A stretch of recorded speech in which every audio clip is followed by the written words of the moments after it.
ウォールーム、中共は既に米国に宣戦布告し、公然と超限戦を仕掛けてきました。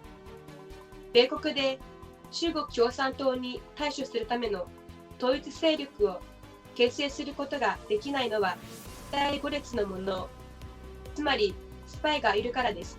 詳しくは VTR をご覧ください。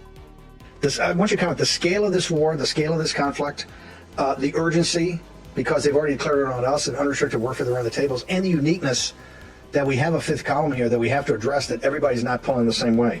What are your thoughts about that kind of as a group, that this makes this very unique in American history, and we're certainly not prepared for it. I mean, the War Room Posse is now getting prepared for it, and they're the ones most sophisticated because we've been covering this for the last couple of years. But I talk, and quite frankly, one of the reasons I wasn't able to make it out, I've been in a series of meetings and other things, and I'm kind of shocked sometimes I actually talk to very smart people, and this is like, it's in the ether, but it's not part of how they think about the world right now and how dangerous a place it is.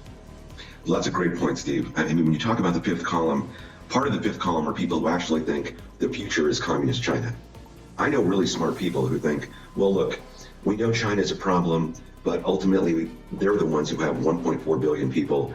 They're the ones who are going to have the dominant economic power in the world. And so we have to position ourselves now to accommodate them somehow, or live with them somehow, and make sure we don't ever go to war, which in effect is kowtowing to them.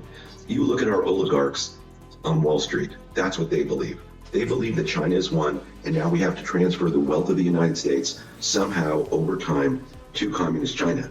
And so they're going to oppose any president or congressman or senator who wants to stand up for American national security, right? And so when you look at the Larry Finks of the world, or the Stephen Schwartzmans, or the Steve Mnuchin, who was in the Trump administration, they're not standing up for the American people.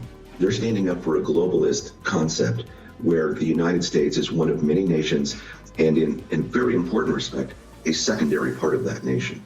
And that's really, I think, where we find ourselves today, which is why any of these bad ideas have any oxygen whatsoever. The global elites, the oligarchs, look, Tucker Carlson is out today at Fox News. I can tell you, I don't know any of the details, but in broad terms, it meant that Rupert Murdoch, as one of the media oligarchs in this country, and Tucker Carlson could not come to an agreement about something. And in that something, he took his most popular show and